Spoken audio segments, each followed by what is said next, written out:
Khamenei evades a daring ouster plot. But was the betrayal coming from the very heart of the regime? Did ex-President Rouhani betray his old ally Ali Khamenei in the dead of night? Rouhani's camp strikes back furiously after a bombshell French report exposes an alleged power grab. On Iran's most violent night of protests, January 8 to 9, 2026, when thousands faced brutal repression, did former President Rouhani aim straight at the supreme leader's throne?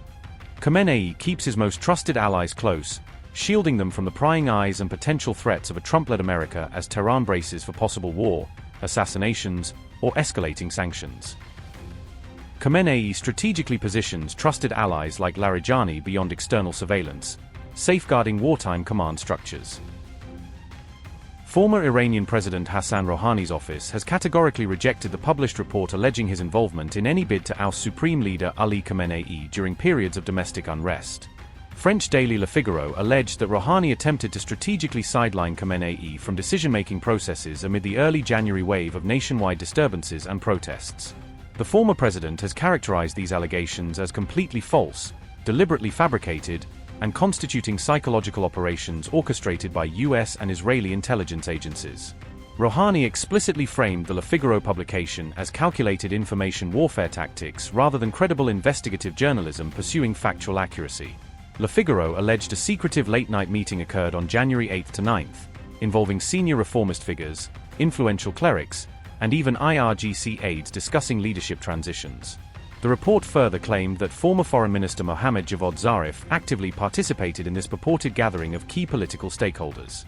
According to Le Figaro's sources, discussions specifically revolved around mechanisms for removing the supreme leader from power amid escalating civil unrest conditions. Cited sources indicated the initiative ultimately collapsed after failing to obtain critical backing from prominent political figure Ali Larijani decisively. Current President Masoud Pezeshkian was reportedly intentionally excluded from these discussions to prevent any potential security breaches or premature leaks. Following exposure of the alleged scheme, Le Figaro claimed both Rouhani and Zarif faced temporary house arrest confinement alongside associated reformist allies.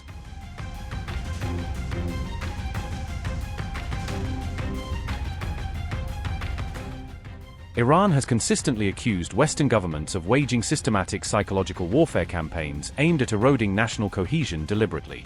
Analysts observe that rumors questioning leadership stability can exacerbate military command uncertainties precisely during acute national crises.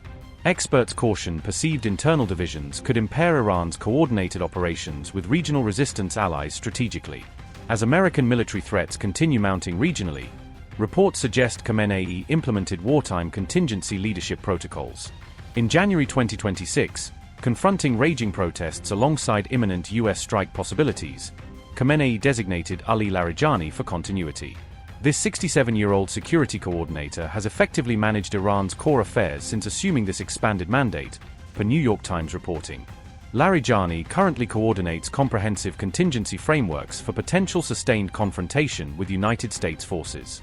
Senior officials confirmed to the New York Times Khamenei's specific directive tasked Larijani with guaranteeing Iran's institutional endurance.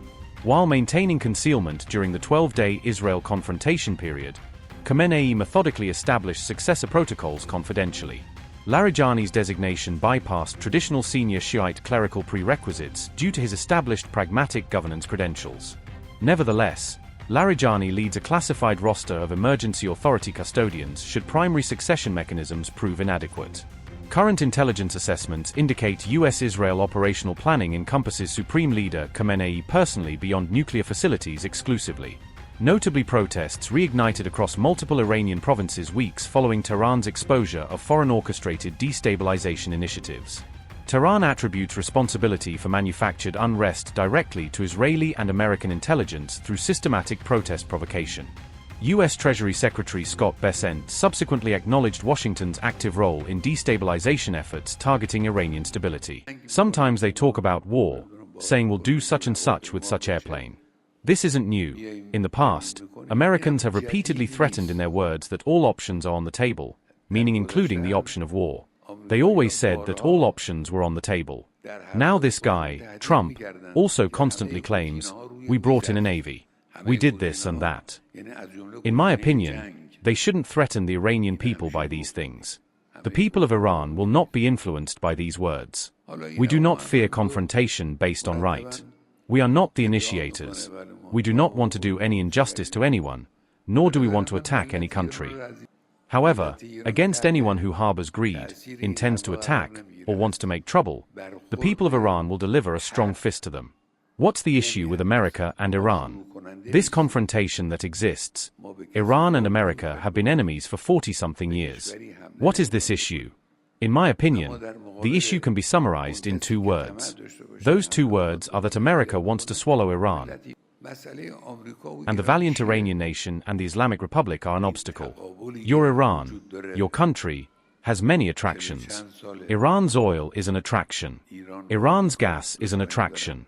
Iran's rich mines are an attraction. Iran's strategic and geographical location is an attraction. There are many other characteristics.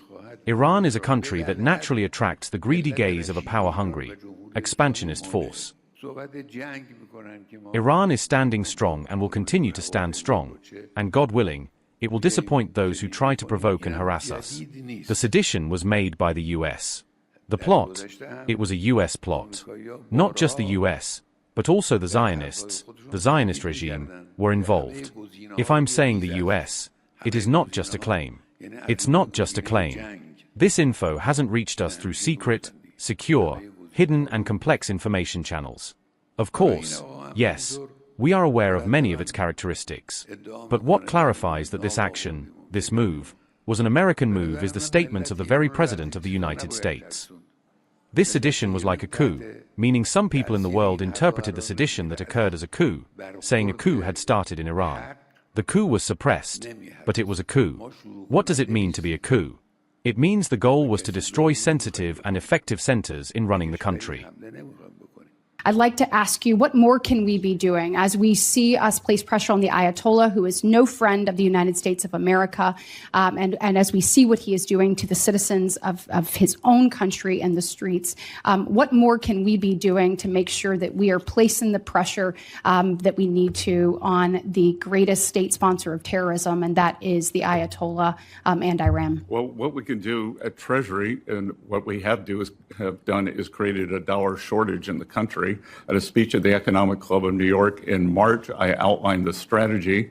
It came to a swift and, I would say, grand culmination in December when one of the largest banks in Iran went under. There was a run on the bank. The central bank had to print money. The Iranian currency went into free fall. Inflation exploded, and hence we have seen the Iranian people out on the street. We will continue monitoring all the partners, all the Iranian partners. The good news, Senator, is that we have seen, and we can see it with our fencing, we have seen the Iranian leadership wiring money out of the country like crazy. So the rats are leaving the ship, and that is a good sign that they know the end may be near. Rouhani's office issued comprehensive refutation of Figaro claims simultaneous with Tehran's sharp condemnation of Europe's IRGC terrorist classification.